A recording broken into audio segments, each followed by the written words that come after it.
Yes, we're definitely quorate. Yeah. Brilliant. And recordings started. Thank you. And thank you everyone for attending this additional board meeting as well at this time of year. I'm really grateful for everyone being able to attend and discuss these key items this afternoon. So thank you very much for that. Apologies. Have we got any apologies for today? Yes, we've got apologies from Pam Millican and Sandra McLeod and Lorraine Scott. Thank you very much for that, Sarah. Okay, we have declarations of interest. Any declarations of interest for today's meeting, please? No, I can't see anyone indicating, so I'll assume that's no declarations of interest. Thank you. We have 2 items on this agenda this afternoon, and we will move straight into those 2. The first one is the Winter Tactical Plan, Unscheduled Care Contingency, Capacity Surge Plan and Board Contingency Arrangements. Nick Fluck is leading us on this one, so can I turn to Nick, please? Yeah, thanks very much, Chair. So I'll tee us up and then I'll bring some colleagues in if that's okay. So just to give everyone the frame around this builds on the tactical winter plan that we brought on the 1st of December, and we agreed to bring an update in a number of areas. Now, just to remind everyone, the winter plan is really designed around 3 components. There's the operational mechanism of delivery, which is underpinned by GOPES. One of the updates we're going to bring, and I'm going to bring Paul Baku in on that, is just the conclusion of the review of that system to see whether any additional improvements were required. The second component is a really quite substantial amount of unscheduled care improvement work, and there's no particular update on that at the moment, but it's important to point out that we are really investing heavily in improvement to try and avoid the need to move into the third element, which is contingency. Now, the third element being contingency is very important for us to consider, because this, if we have to invoke contingency arrangements, then this potentially will impact on some of the planned services that we wish to deliver. So that's very important to reflect on. This particular update is focused on our hospital bed capacity for adult medicine and reflecting that we have business continuity plans in place for all of our different areas as well. So the focus here is around adult hospital capacity, particularly around unscheduled care. There are 2 updates we're going to bring in on this. One is the interface between our GOPES system, which looks at system pressure, and our civil contingency arrangements. And Susan Webb will give us a short update on that. And then our specific surge plan, which is around increasing our hospital capacity in providing that extra needed support around unscheduled medicine. So that's my tee up. So if I could bring Paul in first, just to give the update around the GOPES review. Okay, thank you, Nick, and good afternoon, colleagues. 2 points for myself. The first point is that the review has confirmed that all possible actions that should be are in our current GOPES system, and they all have the appropriate levels of derogations and the appropriate processes to monitor those derogations. So that's the first thing. So there is no change to the content and the internal structure. The second point is that there is room for improvement in performance and managing our GOPES system on a day-to-day basis to make it much more agile and help service delivery be more adaptive. So they're my 2 updates, Nick. Thank you. Thank you very much, Paul. So that's a really clear position there. So Susan, could I bring you in to talk about the interface between effectively our business continuity arrangements through GOPES and our civil contingency arrangements?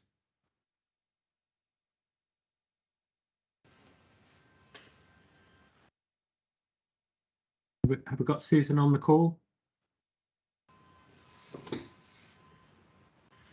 Doesn't seem to be able to present at the moment. Okay, not to worry. So I'll pick up around that. So essentially what the civil contingencies team have done is they've looked at the whole framework of how we classify different states in which our organisation is in and really clarified what are the elements that need to be in place that mean that we signal a transition from normal business continuity arrangements to those where we are either moving into a hospital-based incident or alternatively a board level incident. And that's really important because that brings in a different framework around how we manage the situation. So you'll see in the attached paper, the framework's been clarified. I think it's very straightforward, and so we get a clear steer on that. The bit that I would additionally emphasise is whilst we've got the framework in place, this is something where we follow the data very closely and we come together on a regular basis, and we have an executive director on call 24/7 to really assess the current situation and make a decision about whether we need to make that switch and move from standard arrangements or into a civil contingency arrangement. So if that's required, then the contingency arrangements, and again, to be very clear, this is going to be around hospital bed capacity.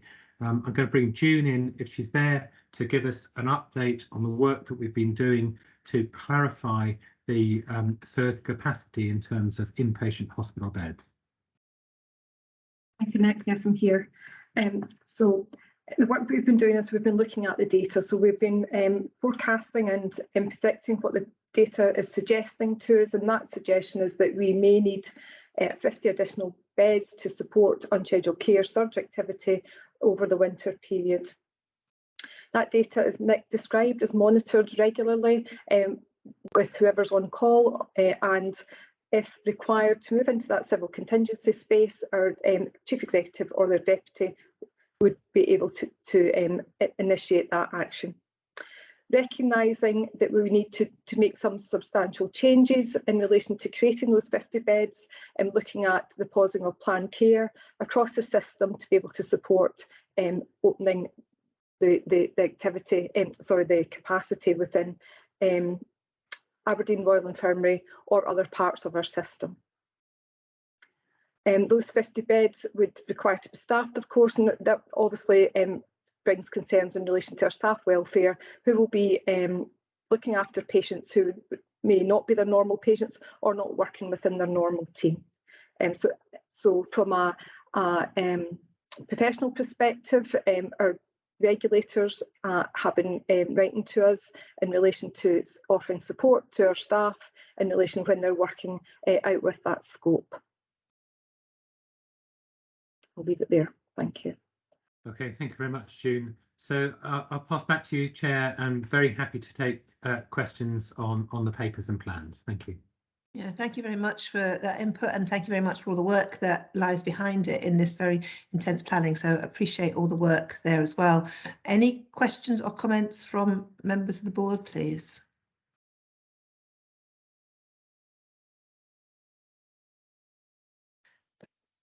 Thank you. I've got Rona and Derek, please. Rona. Thank you, Chair, and thank you, Nick, June, and Paul and Susan. When I started reading this report, I thought it'd be more of the same, but actually I come away with a reflection that the position, despite being worse in many respects, our response to, or our preparedness for response to it, is much strengthened. And I found that very assuring compared to reports I've read in the past. The things that struck me as being particularly reliable for going forward is the whole system approach to GOPES and trying to keep us that in the 1 to 3 categories, the whole system element being the most significant part of that. I think sometimes those out with Aberdeen feel a little distanced, and I got the impression from this report that that would not be the case this year, which was good. The mention of the derogations, I think, is useful for staff because it is something they're going to have to deal with, but it seems to be becoming more second nature that they know that there is a support there. The contingency work, particularly where you've reflected on, we developed, or rather you developed GOPES in response to COVID and how it all become a bit blurred, but the fact that you've separated that but still learnt from it. And I think that was reflected in the staff feedback by saying that, and as Paul mentioned, what needs to happen is stronger, more focused performance management of the system as opposed to any change to the system. And I think that's a vote by feedback from the staff that they know there's something that's there to support them. And I think I would also applaud you for flashing up the key risk that we only have so many people And if we deal with this, something will have to give, and it may well be that the transformational work will not proceed at the speed we want it to, which is a bit of a catch-22, but absolutely right. It's such a significant risk, it should be flagged up. So thank you very much for the report. Like I said, I take more strength than anything else from it. Thanks very much, Rona. That's good to hear there. Derek, please. Thanks, Alison. I, like Rona, liked the report. I thought it was very thorough. And I liked the GOPES from last year. I thought that was a very good system. So building on that, I think that's excellent.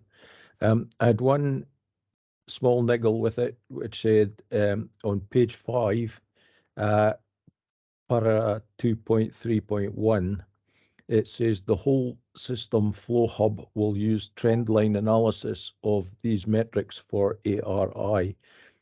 And I wondered if that should have included Dr. Gray's. Building on Rona's thing about, you know, we are whole Grampian, we're not just Aberdeen. Thank you for that, Derek. Nick, continue you on that one, please. Yeah, really happy. Really good point, Derek. And fundamentally, they are all looked at in terms of the System Connect meetings, which are 3 times a day at the moment. Every part of the system reports in, and we share that information. So I think that's just we haven't quite got the language right there, but that is absolutely intent. Is we understand all parts of the system, and we're even moving into trying to engage with our general practitioners to bring them in the GOPES system. It's early days for that as well, and so I think as we go on, we're maturing more and more in terms of being cognizant of all the different parts and trying to respond as a system to those pressures. Thanks, Nick. Thank you. Amy, please. Thank you, Chair. And apologies, Nick, I missed some of your input, but I have read the papers. So if I asked anything you've already said, then apologies. I was wondering what plans are in place with our health and social care partners around supporting unpaid carers who might get more of the burden of care as people are discharged, perhaps when they otherwise wouldn't be. So what sort of links have we got with them? Also, I'm wondering about the capacity for feedback and adverse event staff to deal with things that might crop up, because I know they're pretty stretched at the moment. And I'd also suggest getting the views of some trusted patient reps around this, just to get their feel for what should be coming out in our communications, and I'm sure that's being done. And also that it was the paper was titled as alluding to person-centered, and I don't think this is person-centered. This is safety-centered, because what we're saying is providing what we can to keep people safe. But I wouldn't say that what we're proposing we might have to do is person-centered. So I've got a kind of issue with that term used in this paper. But I was reassured to read it overall. Thank you. Thanks, Amy, and glad that overall assurance has come through as well. Adam, you indicated at that point, was that to make comment on these points or something else? Something new, Chair. Well, I'll leave that then. Nick, do you want to comment on? I'll try and come back and comment on a thing. So I take your point about person-centered. We actually are trying to be person-centered, but recognising there's a tension in terms of providing a base safe level of care that meets the needs. So that is recognised, but I take your point. In terms of comms, we're just in that phase where we're communicating very heavily with the public in terms of our winter plan and the winter booklet. I don't know if Stuart will pick up something around that. That's useful, but that's a good idea for getting people's views about whether that comms has hit the mark or whether there are different things that we need to do around that. In terms of the partnerships, clearly each of the partnerships have their own winter surge plans. And business continuity arrangements, and they'll be taken through their respective boards. Now, we work very, very closely together, and you'll remember that the initial paper referenced the 3 partnership plans, and the details of those obviously are available to board members to look into the details around that. So that's important. I'd look to Simon to give information specifically about the carers element within that. And there was one other question and I sort of forgotten it. What did I forget, Amy? Give me the trigger. Adverse events. Oh yeah, adverse Thanks, events. Susan. Yeah, so maybe June could come in on that because she looks after that team. And you're right, it is under capacity, and June can describe some of the work we're doing around that. Thank you, Nick. So Simon and then June, please. Thank you, Chair. So I can talk about Murray and then the partnerships in general. So for Murray, we've just approved a new carers strategy. You know, there's a whole raft of support mechanisms that each of the partnerships will have in place, including access to things like respite care, making sure we're doing the carers assessments, making sure that we link people in with other support mechanisms, including the third sector. So I think that work is very active in all of the partnerships, and a huge recognition about the pressure on unpaid carers at the moment and the need to support those folk as a workforce, because they're a much bigger workforce than our paid caring staff. Thank you. Thank you, Simon. And June, please. Thanks, Amy. Your question was in relation to capacity to support feedback in adverse events. Yes, just checking that with you. I couldn't hear you properly in your question. Yeah. So we have a plan around that. We have been working. We have recruited recently to the posts that were vacant, and things are improving. And we've taken some additional support from out with the team to go into the team to support it. So we're working on a plan around that. Thank you. Thank you. Thank you for those responses. Okay, Amy. Yeah, mostly I think just with the carers thing, I guess it's that connection, isn't it, between someone getting discharged from an acute ward back home. Where is the trigger for that health and social care partnership to make contact, to link people up with paid caring support?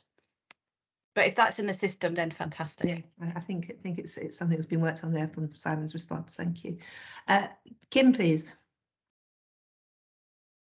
Yeah, thank you, Chair. Excuse me, sorry.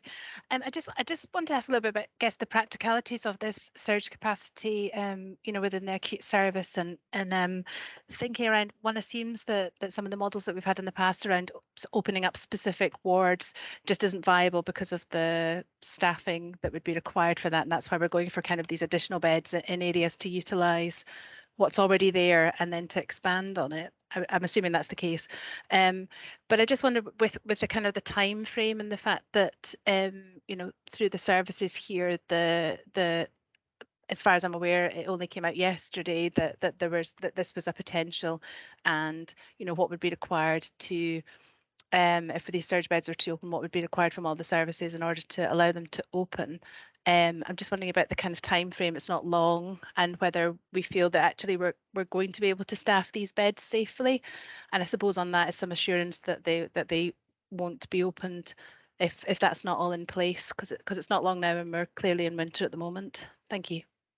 Thank you. Nick, can you comment, please? Yeah, I'll start that and maybe bring Paul and June in, who have clearly, and Paul particularly, who's doing lots of work around the plan, not to give the detail, but give the high level approach. So I think Kim absolutely recognised. I think we've been pretty clear right from the beginning. We're going to have a contingency plan, and the difficulty is writing it because it is very difficult to deliver. So that's absolutely the case, and that's recognised. The second thing is we have looked at, in terms of scenario modelling, as you'll see in the papers, to see what sort of dates when activation might occur, and we daily monitor where we are tracking. We're tracking at the median scenario at the moment, but there's you see a bit of variation as you go through Christmas, so we recognise that. And you're right, is that the details of how we deliver that have been very nuanced from last year, recognising all the difficulties described about just saying let's open up a new area. So maybe it might be useful to just give either Paul or June just something about the high level approach to that discussion. Yeah, thanks, Nick. I can come in first if that's okay. So it's a good question, Kim. Thanks. And whilst the plans are continuing to develop, they've been considered for some time. And one of the things I think is worth mentioning, particularly in relation to Rona's earlier comment around GOPES, I think we're beginning to see the benefit of the portfolio. So through the work of all the portfolios, but in particular for this plan, the work for the beds, led by the portfolios from Sandra, Simon, Pam and myself, there is a big difference. There are 25 additional beds being put together in the community, off-site, and a combination of different services within the medicine and unscheduled portfolio and my portfolio for within Aberdeen Royal Infirmary. So that's very different to before, and that's a reflection of the portfolio approach and that shared risk, which is really what the GOPES review has been about, is to ensure that the risk is distributed as best as possible across the whole of the system. So that's the first thing. And in terms of where the beds are, there will be approximately 3 to 4 different places in ARI where those beds will be opened up. There will be there is a progress of work that will define the target operating model, which will basically do what we've done in previous years, describe which beds come in first, then phase that through to 25 through the daily review of GOPES. And that's our general approach. We've got a rough idea of what is required in terms of staff, and of that, what's additional and what isn't additional. So there's quite a detailed level of work that we have that we need to refine, but it's different places being opened and changed.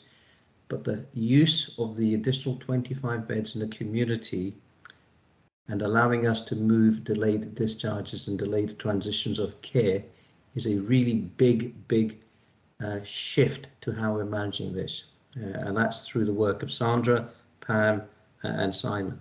So thanks. Thank you for that, Paul. Thank you. Stephen, did you want to come in with any comments? I know you've written in the chat.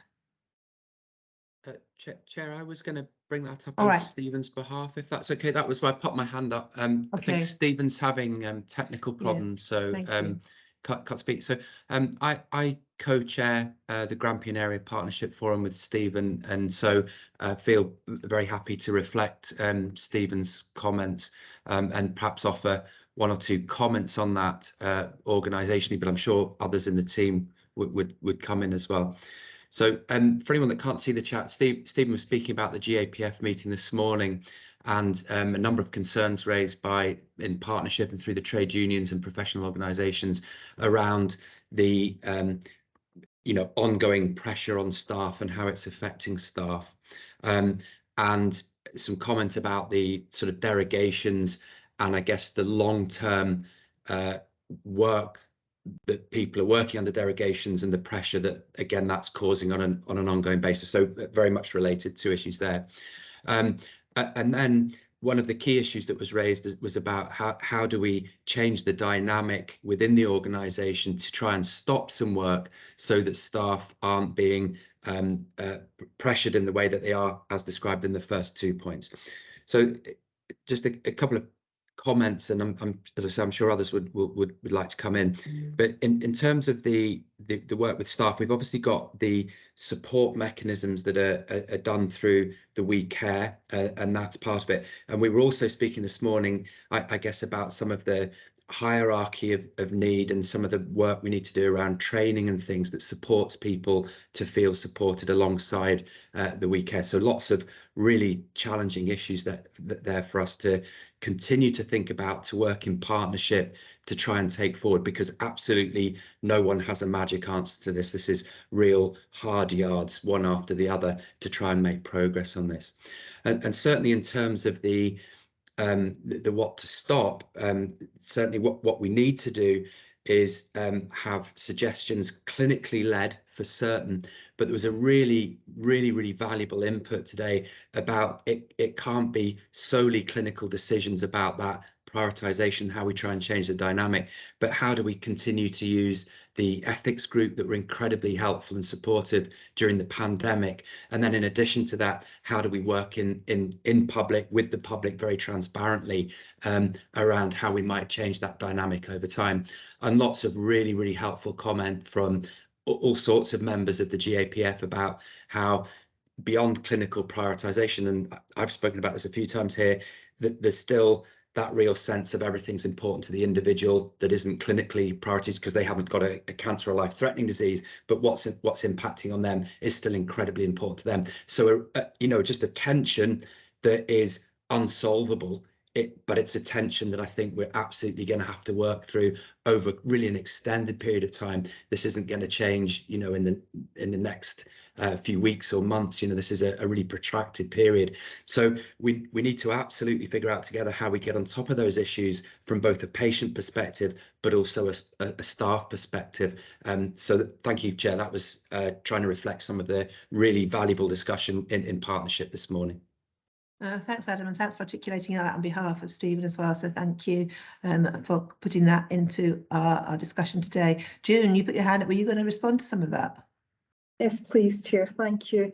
I suppose I think it would be pertinent for me to say, and I should have said it when I was discussing the paper, is round about the learning that we took from previous years, particularly last year. So we did an enormous evaluation after we opened surge activity last year, and we used that learning in thinking about what we need to do moving forward. Additionally, we had 3 separate research projects ongoing, looking at the well-being of staff, particularly nursing staff, within our ICU, our senior charge nurses, and just generally our staff use in conjunction with 3 different universities.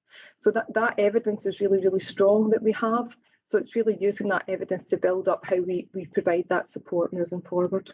Thank you, Chair. Thanks for that, June. Thank you for articulating as well how that's recognised issues here and work being done to improve as well. Thank you. And thanks, Steve, for raising that. Stephen, for raising that as well. Thank you. Dennis, please. Thank you, Chair. Some of the points that I was going to bring up have just been articulated by Adam with the comments that Stephen put forward. But what I'm interested in is how much reliance do we then have in terms of trying to mitigate the pressures on our staff, on our bank staff, and are we utilising this multi-skill approach? So we're asking some of our staff maybe to take on maybe some roles that maybe they hadn't previously taken, but there's sort of learning for that. And are we trying to also, in terms of that preventative aspect of taking people into the hospital, where we're obviously the capacity is very limited, trying to ensure that we've got that appropriate, say, primary care and AHP and, you know, appropriate, say, nursing support at people's homes as well. And again, that puts additional pressure on our staffing. But I'm, you know, just interested to hear in terms of how we are engaging with our primary care colleagues as well, and ensuring that if we can keep people at home, we do with the appropriate support. But again, it's the question on the bank. And maybe just a quick question here, Chair. In terms of the executive lead, in terms of the 24/7 the availability, that'll be rotational, but I'm just wondering, is the executive lead changed on a daily basis, or are they on for maybe a couple of days, then it's rotated? It's really, again, just about the pressure on those individuals. Thanks, Chair. Thanks for that, Dennis. Nick, can I turn to you first? Yeah, well, I'll answer them in reverse. I'll bring June on the bank. So we do a week at a time. So it's my week at the moment I'm on. So people try all sorts of different things, but fundamentally we do it a week at a time. There's about 8 of us on that particular rota. You know, availability is the onerous bit of it. You know, we've got fantastic staff and huge amount of operational teams that are working away and coming together. So, but it is important to have that continuity where there is an executive available. So that's the principle around that.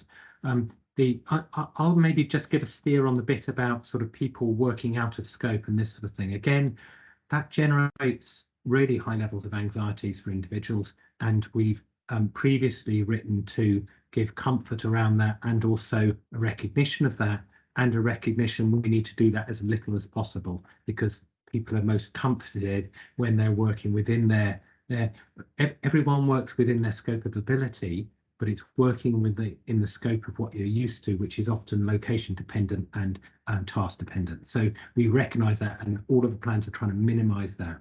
And I think the other bit I'll just pick up on that, which was about how do we work, you know, to try and reduce the demand. That's actually a huge focus of all of the improvement plans.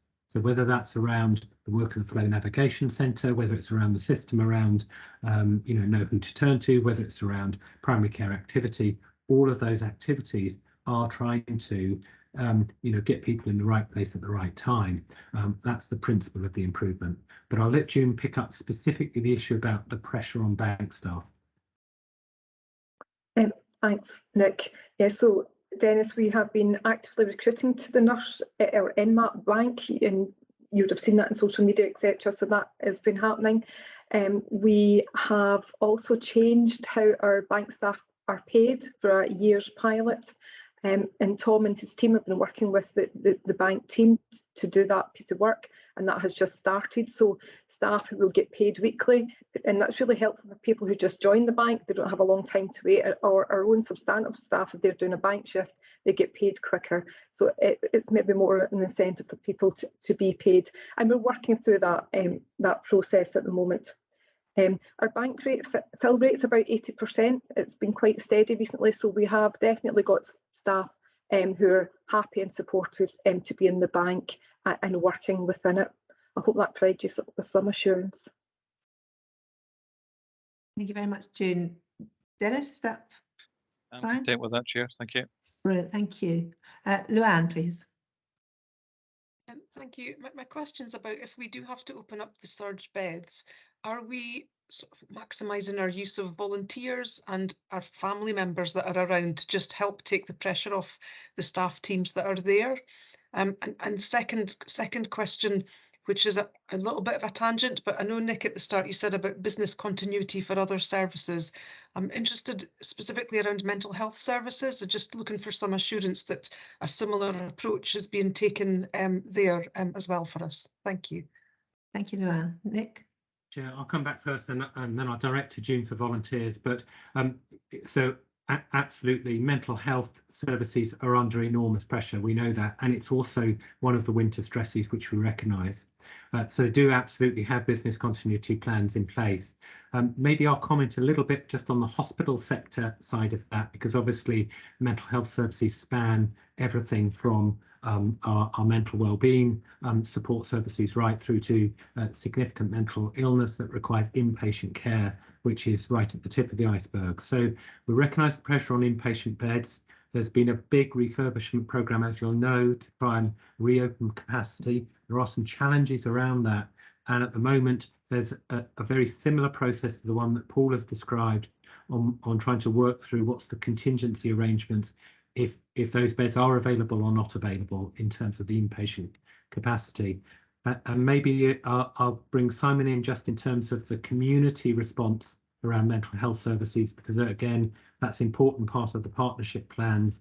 And then maybe June could finish off with something around the volunteers. Simon. Yeah, thanks, Nick. No, an absolute recognition that, as Nick's described, those acute inpatient beds are effectively tip of the iceberg. So I think for mental health, again, it's about that upstream as early as possible intervention.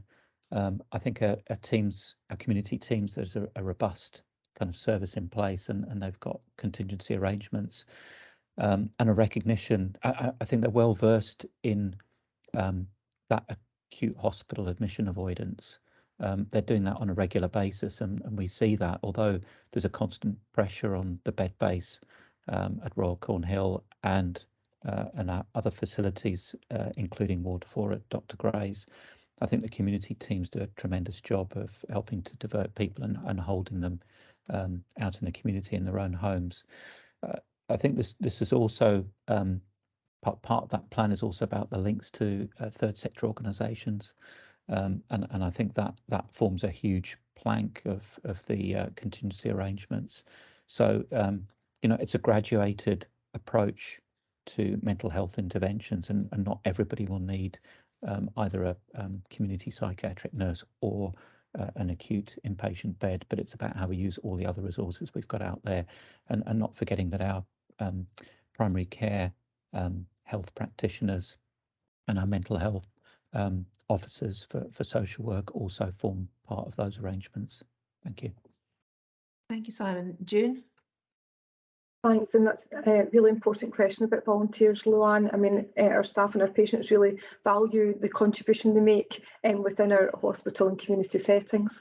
Our volunteers are been welcomed back into NHS Grampian, as there was pause for a very long time during the COVID pandemic, and then everything has restarted. And then there's been some additional projects being set up for particular areas, particularly ED, Ward 104, wayfinding through Aberdeen Royal Infirmary, for example, in the concourse there. So we have got some additional projects up and running. In relation to families, families are absolutely welcome to provide the care to their loved one if their loved one is happy with that arrangement. We're trying to formalise that more in relation to a response to our Equal Partners in Care strategy that we've got nationally, and there's a lot of work being done. I just filmed last week a bit of a video around that, which is coming out at the end of January, beginning of February, to kind of launch this work even further. So really that's my update on that. Thank you. Thanks, June. Susan, are you able, do you want to contribute to this as well? Yeah, thank you. It was just a flag at the step before even making contact with our services. So we're aware that living in a cold home, having pressures through cost of living, absolutely lack of social networks can all have an impact on our mental well-being. And as Nick alluded to earlier, we've pulled together a helpful guide around keeping warm, well and safe this winter, and identified the support that's available through a range of public sector partners as well as our third sector. Thanks. Thanks for that, Susan. Thanks for alerting us as well to that really important document as well. Thank you. Sandy, please. Thanks, Chair. It's just a kind of general comment about governance and leadership oversight. I find this really helpful, and I think, like Rona, I think that there are so many more assurances in this framework. I think it's been really well developed. I suppose just the reminder throughout the document that the whole system here is so interdependent on each other. Just a slight concern about how on board IJBs are. It feels as if the detail of information we've got today feels a little bit different to the detail certainly I discussed at the IJB in Murray.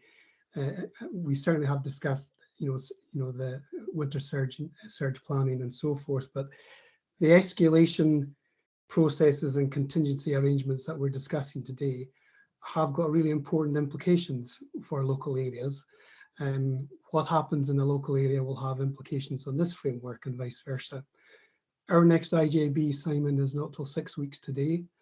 So what sort of arrangements will there be to fully brief and bring on board IJB members who are not on the health board and our partners as well, just to make sure they're fully aware of their responsibilities and their role in relation to this, and are also aware of how some actions we may have to take will have an impact locally. Thank you, Sandy. That overall picture is really important in what we're doing here as well. Nick, do you want to respond? Yeah, you're absolutely right, Sandy, that engagement as we develop the plan and after the development of the plan is really, really important. And we ran a series of meetings last year where we started discussing our approach and our plan once it formed, and it was a bit later last year into the local authority, into the partnerships, and of course across all of our staff groups. So I think that type of exercise is very important. But of course, our health and social care partnerships have been integral to the development, and so they have an absolute natural link with each of their IJBs, and Simon might be able to indicate how that's been taken into that conversation. Thanks, Nick. Simon, lost you. Thank you. So yeah, I mean, I suppose to give that assurance that we've been working, every year, each year, all year on these contingency arrangements and in partnership with our local authority colleagues and with NHS Grampian from a partnership perspective. And of course, we're part of both organisations. So that winter surge plan that we will have seen at the Murray IJB, and the same has happened for Shire and City, is cognizant of everything else that is around it, but the support that we would seek from the system would be kind of mutual and reversible. So it may be that Murray, as Sandy said rightly so, might need to draw on support from NHS Grampian from the wider system, or vice versa, that Murray can support. So I think, you know, we're talking about, I suppose, in one sense, an overarching plan for NHS Grampian. Component parts don't just sit in the IJBs, of course, they're also sitting in the local authorities. But I think the point Sandy makes about how do we keep each other briefed is really pertinent. And of course, there's still that opportunity to keep doing that as we get further into this planning process. Thank you. Thank you. Susan, were you going to comment on that as well? Yeah, no, thanks very much. And as Nick and Simon have said, we absolutely develop and test our plans together across the whole system and interdependencies. But we also do that with our local resilience partnership as well. So we provide updates in our thinking and some of the challenges at those meetings, which include wider partners, including local authorities, Police Scotland, Scottish Fire and Rescue, etc. Thanks. Thanks, Susan. Thank you. John, please. Okay, thank you. Yeah, like others, I very much support what we're seeing here to strengthen the tactical plan, the surge and the contingency arrangements. So I wasn't sure if there'd be time to ask this, but I think there is a bit of time, and I think it is relevant for us as a board to ask about this. The enduring nature of the pressures. So it's kind of winter here, but it told, you know, how it's whole year. And as Adam's saying, the protracted time that we're going to have for this, and people are saying it's going to be years to get on top of it.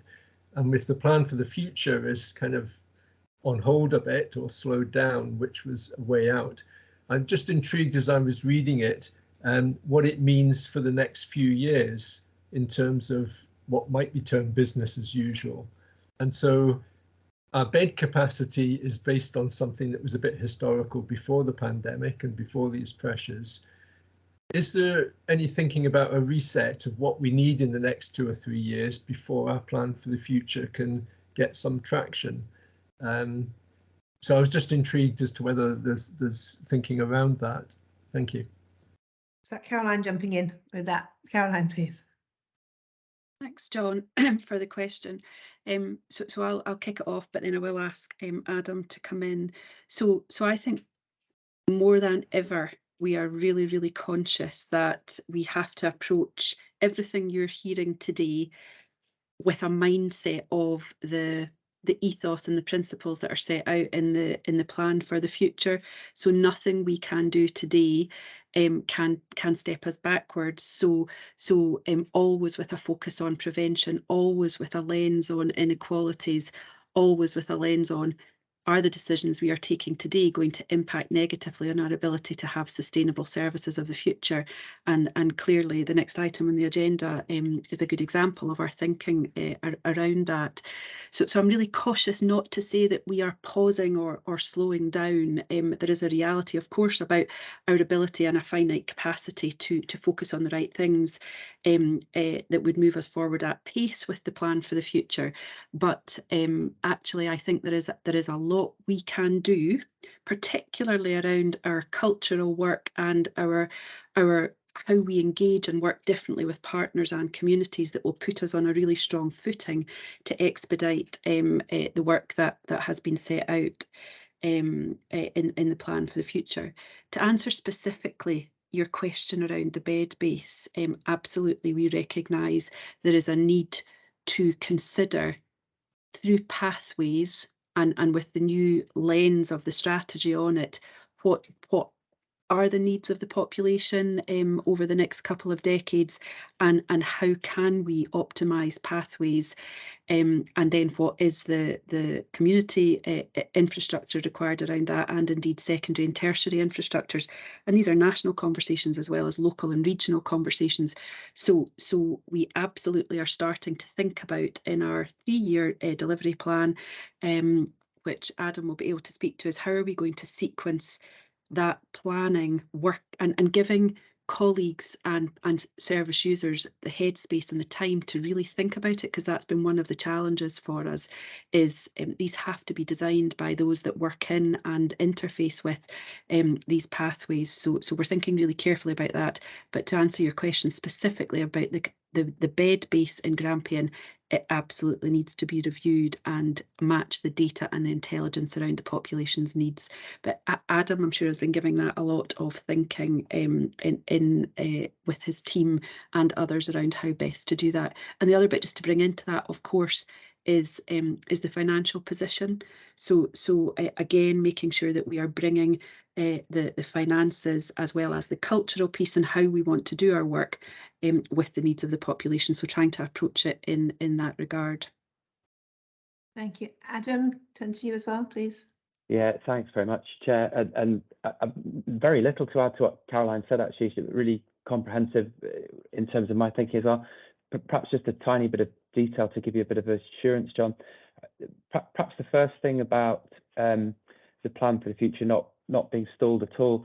So we're coming towards the end of a budget setting process at the moment, which has been, I think, a really, really comprehensive approach.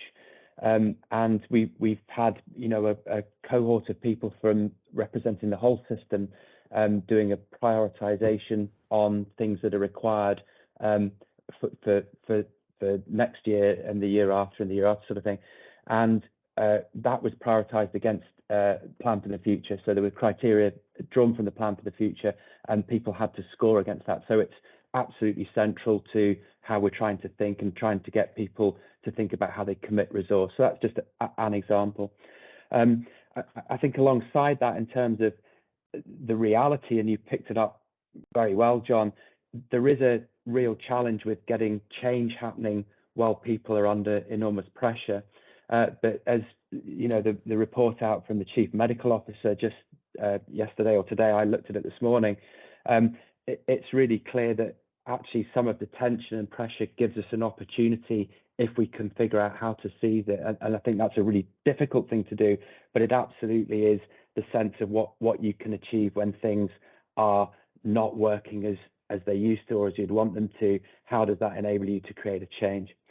One of the things we're trying to think about is how do we make the best possible cohesion and coordination between all the various small teams who help with change and improvement and all those things, that at the moment we don't have the cohesion that we want to achieve for prioritisation against the plan for the future. That's a bit of work lots of people are doing, and we've had some really good sessions with all those teams trying to think about how we might improve that as we go forward.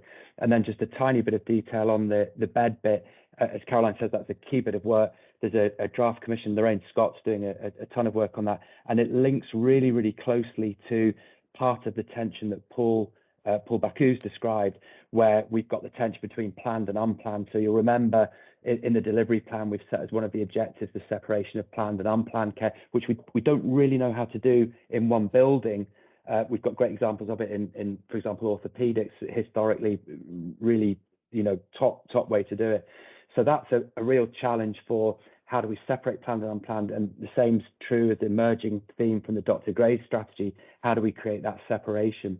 And so as we think about the bed base, we're also trying to build in that sense of separation that we know makes a really fantastic difference to how we don't have this disruption of planned care that's really not what anyone wants, but is the way that our system currently copes. So all those things coming together. So it's definitely not pausing, but a real tension of how we get people to engage in change whilst they're just under so much pressure. Thanks very much, Adam. And Nick, are you coming in as well? Yeah, I just want to add a tiny bit, completely agree with everything that's been said, but Joe brings us right back to the plan. If you look at that plan, what we put together under Operation Iris last year, the big difference that you'll see is there's a massive focus on an improvement section. And so rather than moving in the direction of reducing improvement, we've actually recognised that becomes a critical component of what we're doing. And that is principally around the ideas of how we simplify our complex system, how we improve the efficiency of all of the handovers within that system and reduce what one might call failure demand. So absolutely agree with all the planning over the next few years, but we have recognised that and written a different type of winter plan that puts improvement as one of the key pillars in that. Thank you. That building on what we've learned before and building forward together actually is really important, isn't it? So glad to hear that's central in what we're doing. Joyce. Thanks, Please. Alison. I'm very much assured by the report. It's excellent and really gives us lots of information, which is great because we're the board. But I wonder if the staff really understand what's going on, if there's a simpler version that can be sent out to people so that they don't just hear about derogations when they happen, and they're prepared and aware at all levels that this is potentially going to be happening. And also the public, because I think the public deserve to know how much work you all do, what's done, how well thought out things are, and that there are plans in place for as many things as we have possibly thought about. So I think we could do ourselves a favour by informing our public a little bit better and giving them the benefit of having a level of intelligence that will understand what you're all trying to do and what we've tried to do here. My second point comes from a staff governance point of view and following on from what was discussed at GAPF this morning. I think the staff need some assurance that there's a way out. You know, this is winter planning, but really we've not come out of winter and COVID yet. We were promised, oh no, we weren't promised. Last year we hoped there would be a close off of one point and then an opening of something new, and it's never really happened as far as operational and at the front end has happened, because it's still really hard for everybody. So I think, you know, this is hopefully not the new normal that we used to speak about, because if it is, I can't imagine many of the staff are going to sign up for this for the next 10 years. So can we try and do something to provide staff assurance that we are working towards making it better? And partly that would be through ensuring that the budget has the well-being finance available to look after our staff. But also things like assuring that they have protected time for their training, their development, and taking their rests and breaks that they're due. Thanks. Thank you, Joyce. Both the communication is really important for assurance, and also that staff wellbeing is obviously a key factor as well. Paul, you indicated. Just a comment on some of the work that we're already doing, Joyce, around this, and it doesn't necessarily reach down to every member of our organisation and to the level of the ward, which I agree has to happen. But one of the, building on some of the stuff that Adam brought up, some of the traction that we're getting is very much around framing this around separating not only the unscheduled from the scheduled, but the scheduled into high volume, low complex chronic disease conditions and pathways. And that really does begin to engage quite a different conversation. And the fact that you're not going to get a moral injury because you're repeatedly doing something that you feel is absolutely against all of the standards that you've ever acquired is really quite useful. So I think what we're really looking at is that conversation with staff, and of course it needs to go all the way down all of the tiers of our staff, but it's using this to allow them to relate to that transformation into those 4 different pathways, not 2 different pathways, but 4. Unscheduled, complex stuff that needs an expensive teaching hospital type of stuff, high volume stuff that needs the community and the NTCs, and the things that need chronic care pathways, which are largely community based. That's landing very nicely, and you relate that to, you know, you'll hopefully in 3 to 5 years time not be in a position where in winter you're doing something that you've not been trained to do, or working at a level of care and quality which is not to the standard that you expect. You know, that moral injury stuff. So those conversations are happening, but like you said, not deep enough down. Thanks. Thank you, Nick. Please. Yeah, I'll just pick up a little bit of it because there's a lot of hands up, and I'm sure there's lots to contribute. So I think the direct communication staff are really important, and certainly for June and myself, who look after all the clinical professional groups, we're going to, after the board meeting, write out to all staff to say, look, this is where we've got to in the winter plan. this is the comfort situation, this is the support that's in place. I think your suggestion about how we frame a simplified one-pager, to go alongside that, that's a really good suggestion. I think the bit of messaging that I think we need to work on is you're really right in the sense that perhaps the language in the last few years was on the idea that something would end and then we'd go back to something else. And I think what we're experiencing is that this is absolutely a process of, and why we focused on improvement and all the focus in terms of getting a new strategy is both must happen together. And that brings us to a different place, rather than trying to sell an idea that it will end and then you can start again, because I think we all know that that is not the case, that we need this progressive work together to find our way to the future. Thanks, Nick. Adam, please. Thanks, Chair. Just a couple of bits to add. One on the communication. So in terms of the broader communication with the public, then Stuart presented at the start of December the sort of strategic intent of the communication, and that being that balance between the amount of information that people are interested to cope with and the amount that we feed. So I think as part of that, there is a real opportunity, as you suggest, Joyce, to share part of this plan and the approach. And I think that was described pretty well within that plan. So that will unfold over the next couple of months as that happens. The second bit, I just wanted to make sure everyone on the board is aware of it, because it is a really, really positive thing. Joyce, you made a passing reference to people getting their breaks and things, and we know that's been an enduring challenge across the whole system for everyone to routinely be able to take their breaks. Really exciting that Stephen as chair of the GAPF and Kim as chair of the Area Clinical Forum have agreed a terms of reference where there's going to be a joint group between GAPF and ACF to actually really try and understand what gets in the way of that, and therefore we can put in place much better plans to try and make sure that people absolutely without fail get their breaks every time, whatever profession they are, whichever bit of the system they work in. So that's just a really positive step forward in trying to fix that really pernicious issue that's been around for ages. Thank you, Adam. Caroline? Thanks. Joyce, I absolutely recognise the desire to be able to give hope.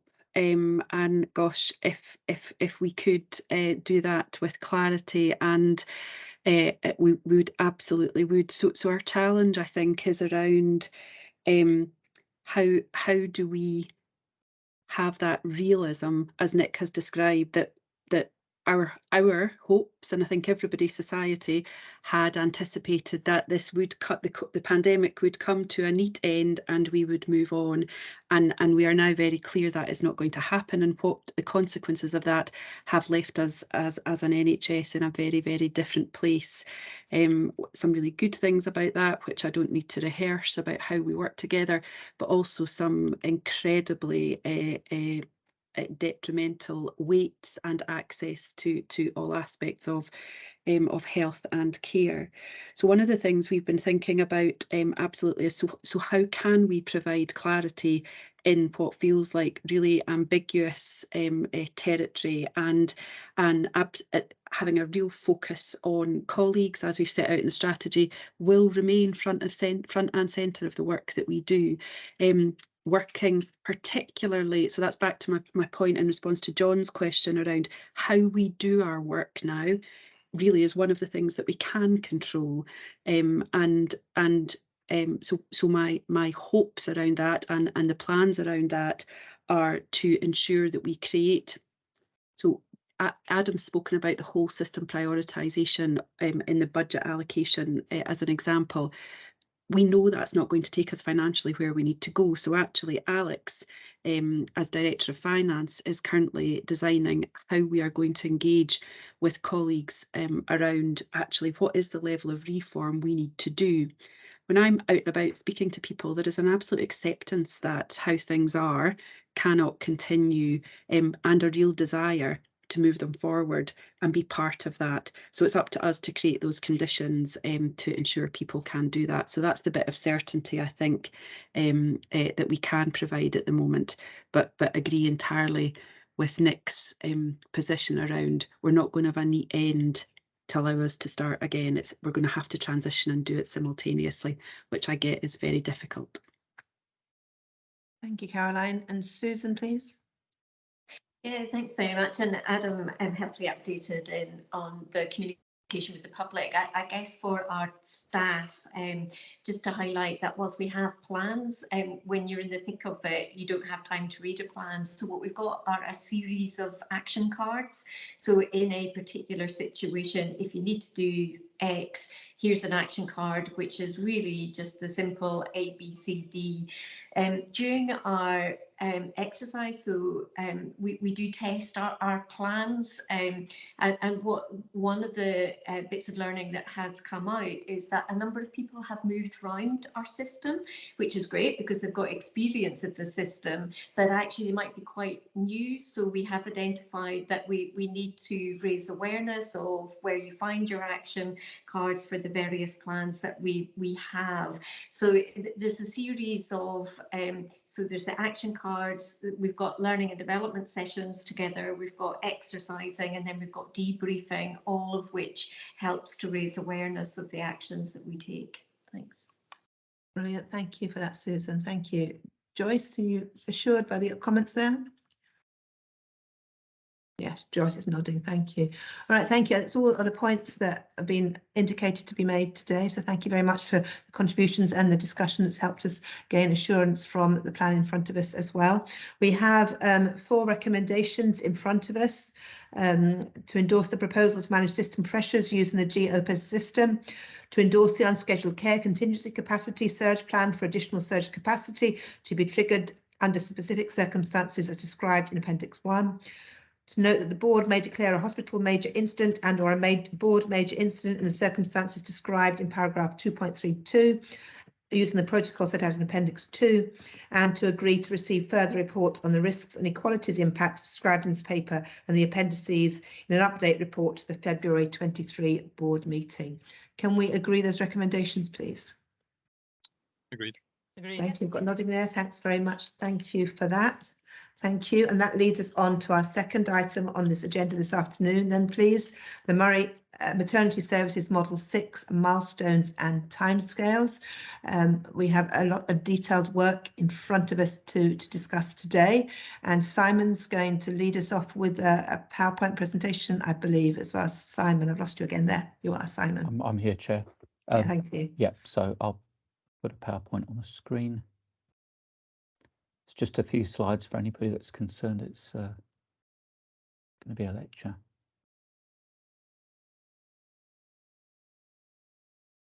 There we can see that, Simon. Chair, I'm just putting that up as a enlarged kind of PowerPoint presentation. Thank you. Okay.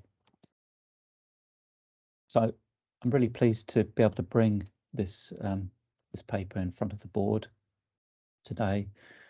Just to start with a thanks to all of the people, all of the community group staff across Murray, Grampian, Highland, who contributed to this plan.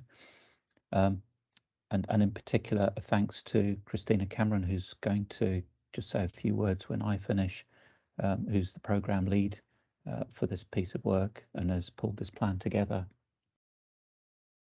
So just a reminder of the kind of history in terms of how we've got to where we are today.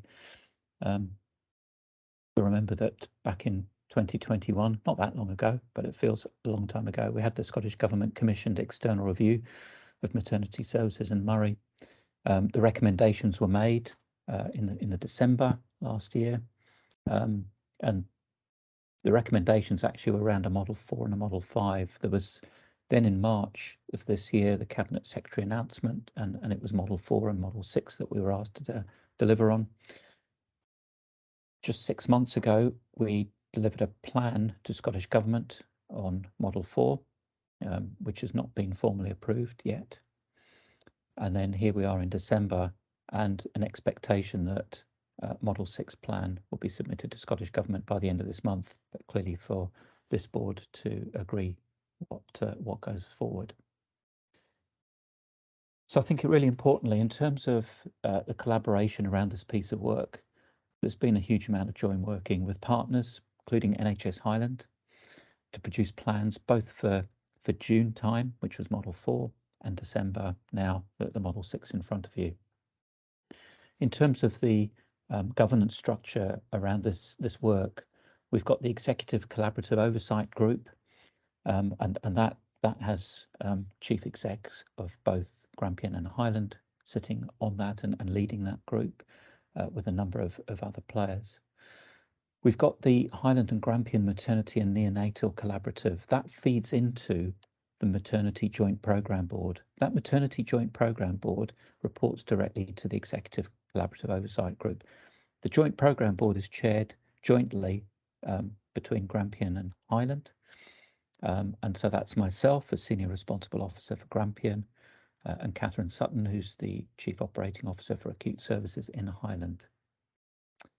And we've got our Maternity Communications and Engagement Steering Group, which are really active and have been working really hard, making sure we get the comms out and do the engagement. I think a lot of informal collaboration as well, the peer discussions across structures, so at all kind of parts of the structure.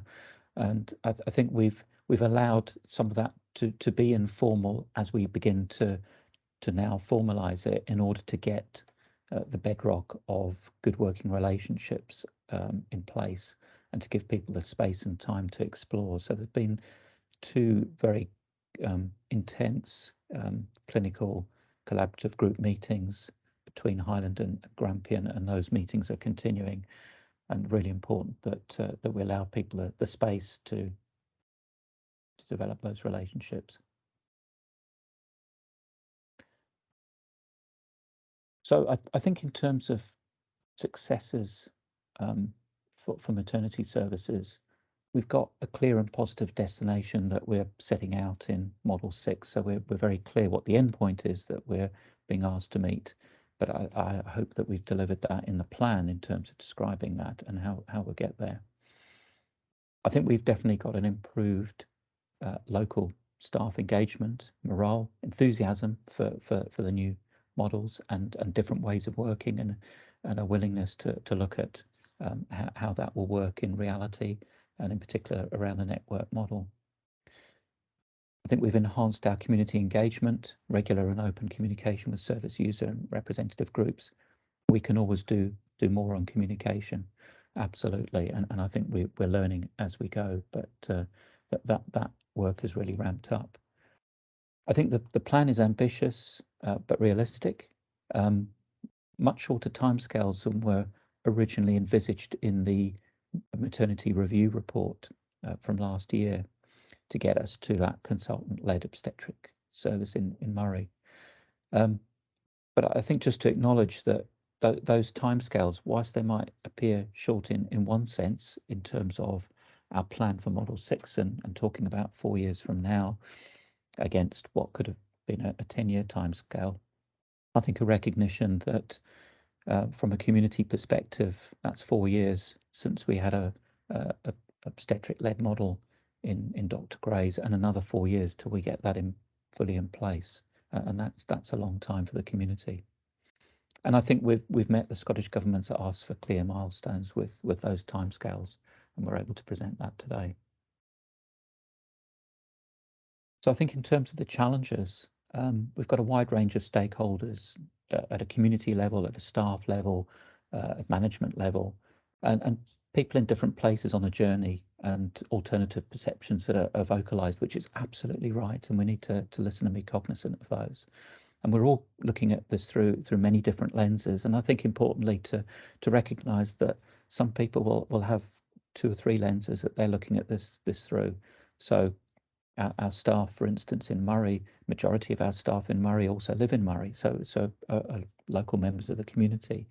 And so our aspirations and the way we vocalise that will influence how that comes across. But it's important that we listen to that and we take that all in.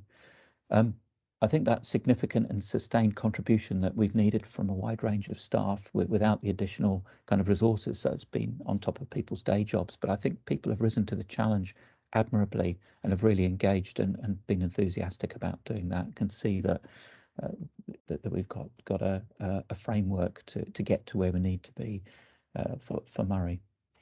A real complexity of services and wider ramifications for the whole system and across Highland and Grampian. And so I think recognising that, you know, for instance, as an example, that in Highland, it's not about just sorting out what goes on in Murray, but they've also got communities that are vocalising their need for services in places like Caithness and Fort William and so on. So this is not a simple picture, and so I think the way that we've met this challenge is to talk about the north of Scotland, and that's hopefully how that comes across in the paper in front of you today. That, you know, we need to think whole system, not just for Grampian, but for the north of Scotland in terms of sustainable maternity services. And actually, there's a real strength in that, in how we work collaboratively, because there'll be a strength out of that. And we can go back to all the lessons from the Christie Commission report back in 2010 and 11 of how it's much better if you work with partners and together. So considerable financial resources are also going to be needed to reach the endpoint of Model 6. We've got more scoping out, and therefore there will be more costs. And we need to be fully confident that Scottish Government will back us with that funding which they've committed to. Recruitment and retention, again, a real national challenge, but also a real challenge in the north of Scotland. And the more further north you go and the more rural, we know all of that science, and it's been proven again and again. So again, we've met, I think, that challenge in the paper with how we propose to do things differently in terms of making the north of Scotland a really attractive place to come and live and work. And, you know, we know that the availability of medical trainees will be stretched, and we need to match ambitious proposed timescales with medical trainees who will be required to be part of the rotas to deliver that full obstetric service. So we have National Education Scotland around the table, both at our Executive Collaborative Oversight Group and, importantly, the Joint Programme Board that we co-chair with Highland. So in terms of that forward planning and implementation and our desire to move to implementation, we need to give consideration to the future use of how we describe the models, not only to ourselves and our teams, but also to the community. You know, are these helpful, or actually are we talking about an integrated one plan, a single model to get us to an obstetric-led service? There's a continuum of planning that sets out a reframing around key features and services as milestones on the journey, and I'll show that visually in a moment. And I think that continuum of planning is that reframing that we need, that will make sense to folk, rather than boxing things into two different models which fundamentally are complementary and overlap, and both are required in order to reach that end point. So the integrated maternity service for the north of Scotland, I've talked about in terms of that networking, consultant-led obstetric services at Dr. Gray's being the end point. So absolutely clear that's the ask. And I think we need to have that meaningful focus on deliverables and timescales and be able to demonstrate that, because I think, you know, one sense the plan brings a degree of confidence, but it's a degree, it's not the full picture. And I think in terms of our ongoing collaborative work with stakeholders, right from community to clinicians, we need to be delivering against a plan and be able to demonstrate that to instill confidence. So what you can see here is the elements that are in the amber boxes, and this is just for illustration purposes. This is not a RAG rating of where we're at. This is about different components from Model 4 and Model 6. So all of the components in the amber boxes are actually components of Model 4, and Model 6, put simply, gets us to that consultant-led obstetric position for Dr. Gray's Hospital. So I think this demonstrates what I was saying in terms of the requirement to retain and be clear that we need to deliver on everything that we set out in Model 4, everything that we've set out in Model 6, but to see it as an integral, continuous process and therefore plan. And then just, I guess, some prompts around the board's consideration. How does this align strategically to people, place and pathways? Have we presented something that's achievable? It's ambitious, but the achievability. The affordability, we're absolutely reliant on that commitment from Scottish Government for the additional funding, because we won't be able to otherwise deliver on that ourselves. That ongoing need for good communication and engagement, and we can never do enough of it, and we need to continue with that. And then looking for the board to make any further comment and amendment on a plan that we hope the board will be able to give us the green light on today, that we can put that forward to Scottish Government by the end of this month. And Chair, if that's okay, I'll just ask permission if Christina can come in and kind of close off that bit around the Model 6 specifics. Thank you. Thank you. Christina, would you like to come in? Yes, thank you, Chair, and thank you, Simon. I would really just take a moment or two just to underline and perhaps highlight a few points from the planning process that has got us to the stage that we're at today. Just to add in a few brief points, I think it's important to note that the draft plan that we have, that we're sharing and considering today, is a reflection and a product of lots of discussion, lots of conversations.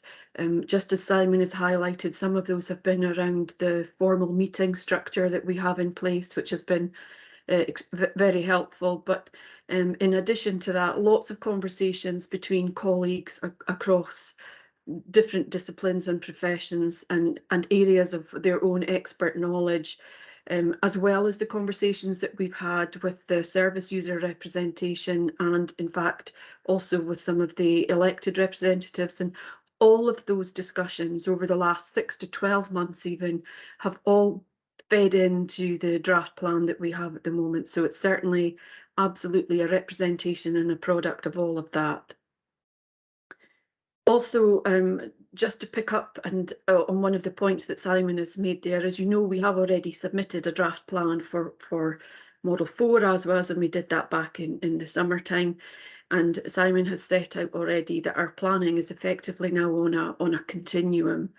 And I would just, I think, through the process that we've arrived at, I would reflect that probably in particular over the last 6 months, it's become evident, I think, that the labels, the terminology of Model 4 and Model 6 have actually become less meaningful to the people that are talking about them, and in some cases may even potentially distract from the points that are actually more meaningful, which is to focus really on the services that people will be able to access and when they will be able to access those services. And I think that's just a more meaningful way to move forward with our implementation.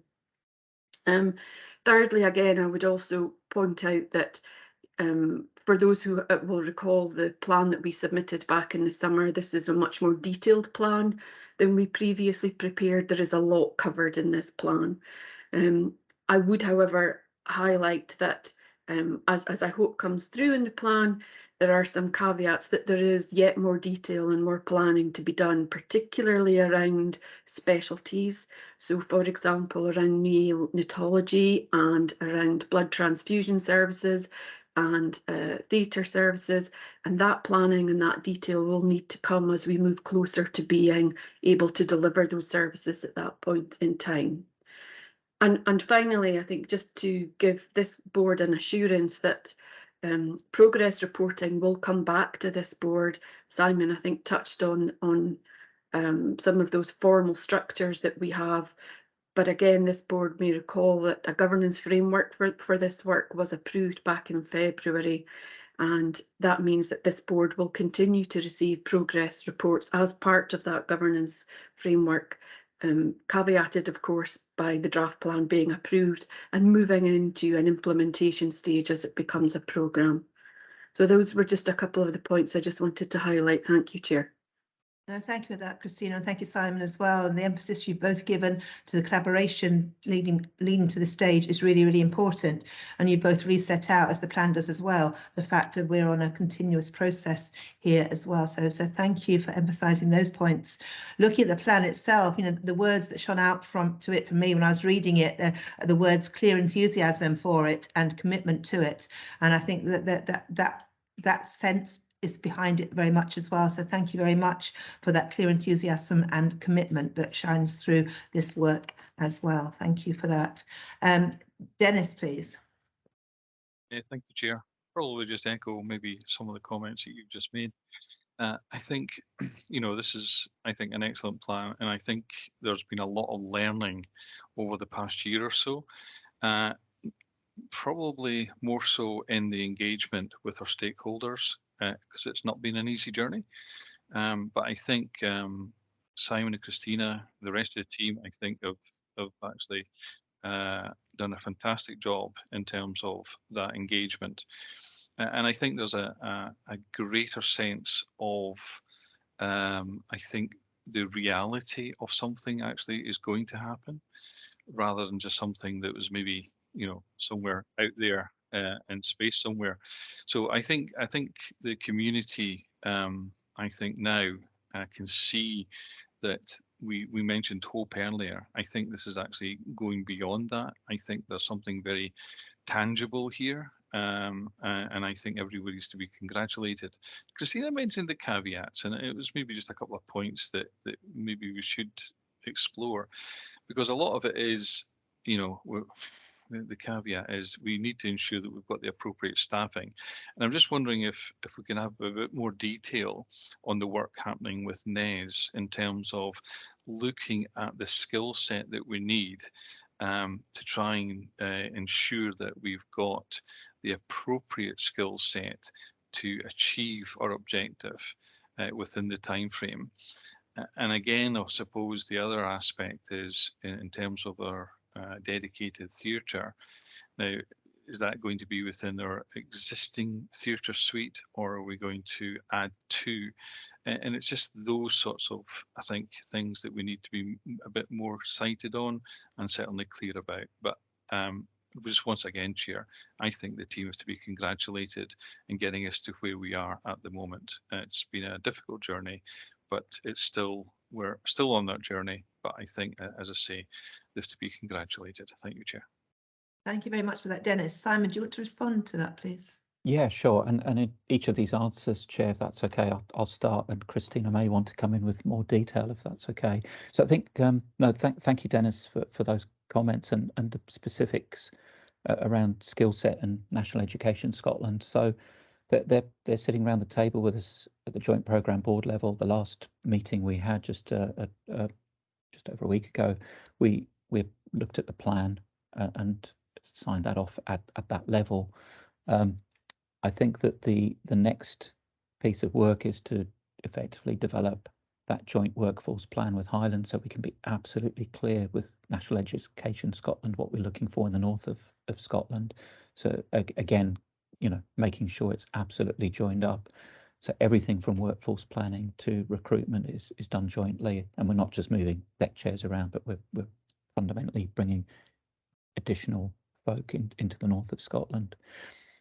That question about theatres, I think that's yet to be decided, and I think there's something about the strategic work going on around Dr. Gray's, and that will be coming to the board very soon in the new year.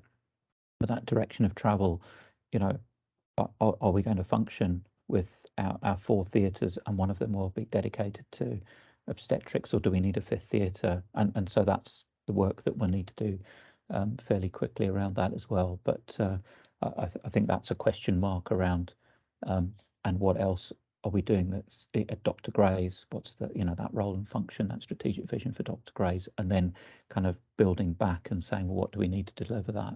If we need a new theatre, then clearly we're going to need to start that work very soon. If we can accommodate that within the existing functions that we've got, then that will be easier. Thank you. Adam, is that strategic direction something you wanted to comment on as well? Your hand up. Thanks very much, Chair. I'm happy to come in after others have spoken, but yeah, I was going to make some comments on that, but happy to follow in a bit. All right, we'll leave it on. Christina, did you want to add anything to that?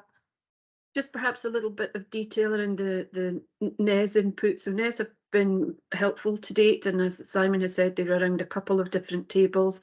And the ones that sort of the general conversations really have been around the need for medical trainee supply, as we've discussed, and I think is set out in the paper as well. And in addition to that, there is a need, we believe, for new roles, for example, around advanced midwifery practice, which was referred to in the external reviews report, and those roles do not currently exist fully yet. So we've had early discussions with NES around what that would take for them to commission the work to bring those roles online, to look at the training and education packages. So yes, those conversations will continue in detail, and I think it's one of those areas that we recognise that more detail is to come. Christina. Amy, please. Thank you. Thanks, Simon and Katrina and the team for this paper. I thought it was really considered and helpful, and really assured me that this is in process despite all the challenges. And we don't often speak about regional working at board, and it's really refreshing and helpful to have that, because I think as we go on with the constraints we've got in our systems, I think there'll be more and more times where we do have to work across board boundaries. So getting that right for our workforce and our patients is going to be really important. And I guess it's the trick will be taking our populations with us and ensuring that access to services away from where they live is going to be possible and accessible for them. And I think this is a really good a good example of how we're doing that in the maternity pathway. So thank you very much. Thank you for that, Amy. Thank you. Batty, please. Thanks very much, Alison. And again, I echo that in terms of my thanks for a very clear paper which fully and comprehensively acknowledges the challenges and has very clear plans for mitigating against them. So I've got a comment and a couple of questions which are linked. So the comment is, I think we've heard how rather than see these as two separate models, it's a continuum in terms of a journey towards desired destination. And I suppose my comment is we probably need to exercise a degree of caution in how we interpret that journey, because to some, a change from a triage and transfer model to a consultant-led comprehensive model could be seen as two very different things. And working up towards one and then changing to another would appear to show a realignment in direction. So that's just a comment.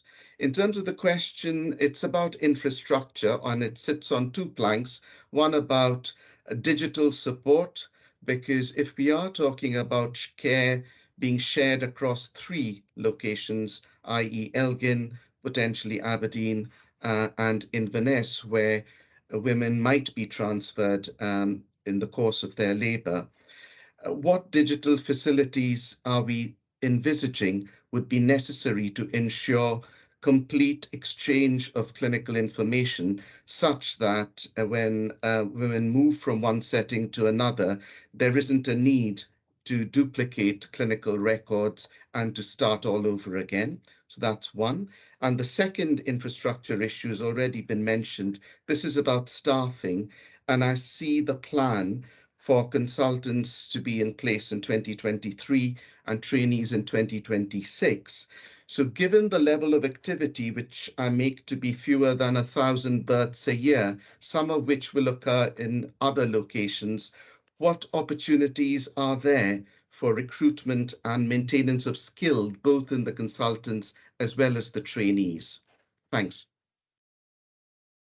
Thank you. Simon, do you want to answer this one? I see Paul and Jill have both put their hands up as well. Yeah, I wondered if Jill was wanting to come in on this particular issue around the digital support. Okay, Jill, please. Yes, thank you, Chair. I was just going to come in on and answer the question about the clinical information. Currently, both ourselves and Highland use the electronic patient record system of Badgernet.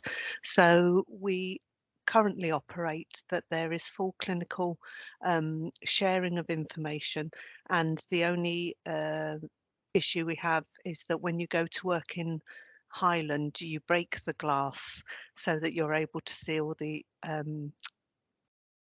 current clinical information that has followed that woman all the way through her history since she's booked. So everything is documented and kept in that Badgernet record.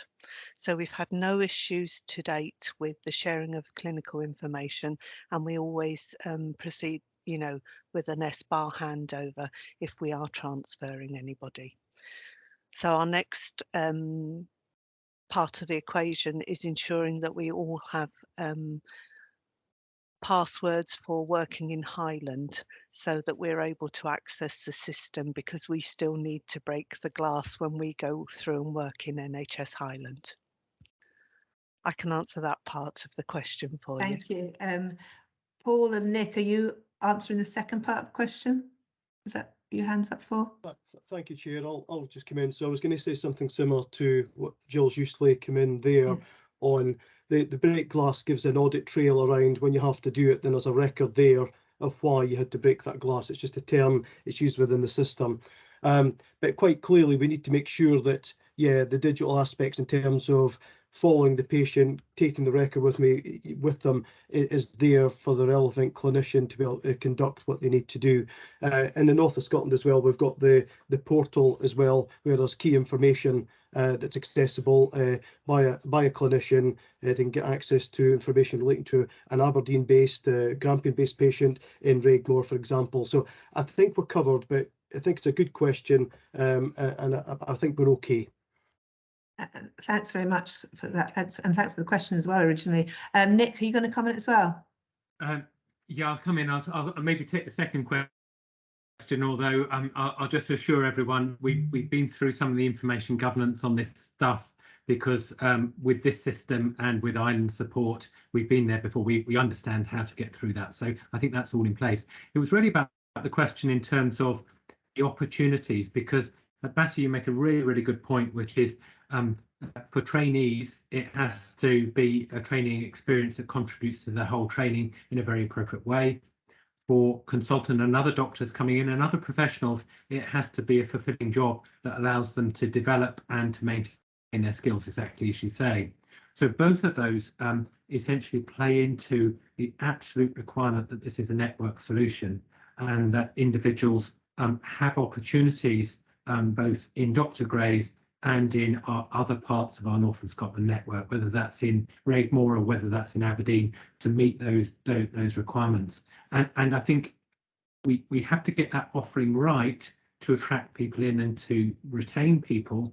And then in addition to that, we've got a third challenge, which is one that we absolutely do have to be cognizant of, which is the idea that someone's job through this journey may potentially change, and how we manage that to ensure that people come in really understanding that they're in a really exciting development place, but that does mean some of what they do and where they do it will change along that journey. And that's really, really important to bring people in on the journey right at the beginning, rather than to surprise them. So I think really very good points, and critical to both recruitment and retention, certainly of the medical staff in this model. Thanks, Nick. Thank you for that. Derek, please. Thanks, Alison.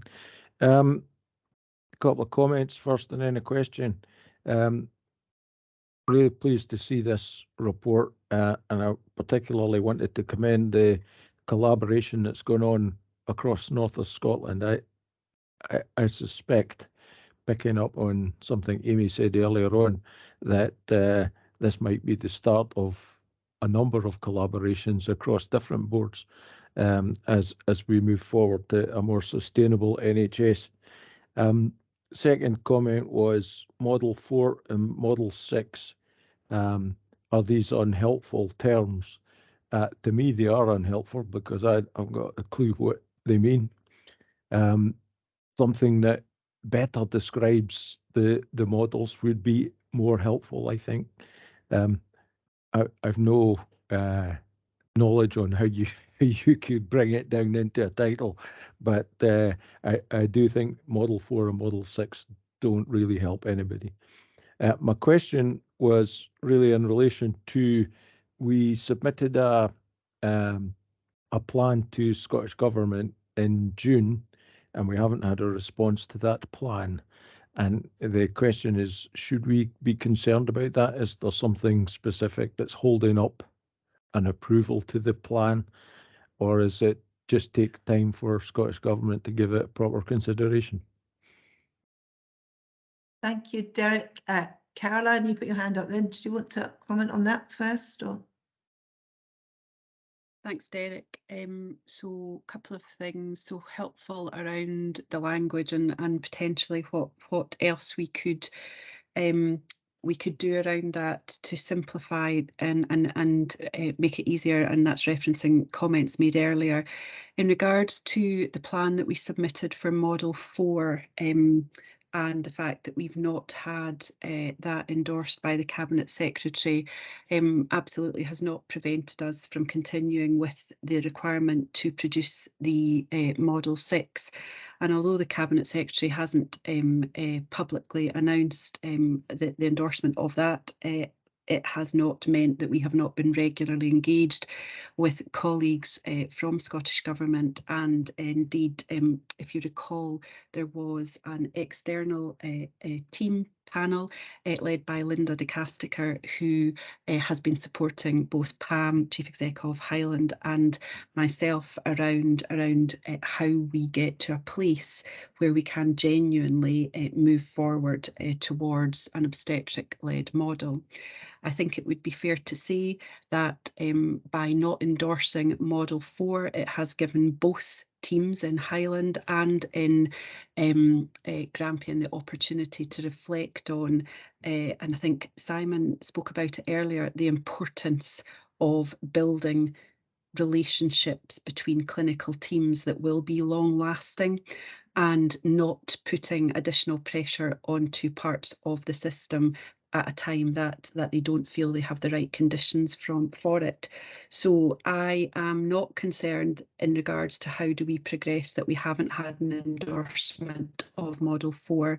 I think we have continued to work collaboratively with Highland and understand their context as they have with us, and by now moving forward with our model and submitting our Model 6 plan. But I also think emphasising the importance of all the key milestones that have been shared in the paper and by Simon will allow us to move forward towards that end destination. So I think, of course, we would have continued on this journey, but I think actually by pausing that and giving us room for thought, it has actually allowed us to get to the place where we are presenting the information in the way we're presenting it today. Thank you, Caroline, for that clarification. Thank you. John, please. Thanks, Chair. Yeah, several points have been clarified, so that's great as we've gone through the conversation. So just two I wanted to raise. The commitment of the board had in the past been doubted, and I'm very much hoping that with the report and the work that's been ongoing, that we're able to see a clear endpoint and intent on this. But it would be helpful if there's anything that people can say just to indicate whether we are in a better place from some of our stakeholders. And on that, I think it's clear what the endpoint is going to be, and that's the key commitment. I think it's important that we're upfront that the detail of such a complex plan is going to, it's not going to be a point of failure, that there's some variation in that as we go through the next few years. And I think we need to be explicit about that, because it's going to be a point of success, because that we adapt so that we get to the end point. But just like some comment on that. So that's one. The second one is this network, and whilst we've touched on that, the workforce and having the network is absolutely critical. That this plan requires that, as I understand it, because of the volumes that that will be of births that are required, and therefore it has to be a network model. So I'd be just interested to know how unique that is, and whether we have flexibility in order to make that work, because it's so critical. And I'm just picking something off the top of my head, which is even in terms of premium pay rates, etc., to make it work. So I'd just be interested in some comment on those 2 points. Thank you, Yeah, Chair. Caroline, you put your hand up first then, I think, and then I'll come to Simon as well. Thank you, Caroline.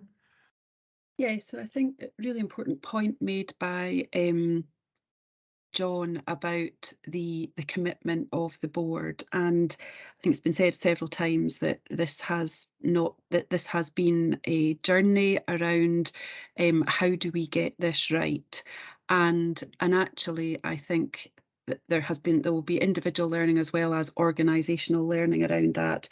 But what's become really apparent is there is an absolute commitment to this. And an obstetric model of care in that networked design that has been described. And my reflection of that is that that's because we now have the conditions to allow that to happen. So as a single territorial board, we absolutely were not in a position to be able to move that forward alone.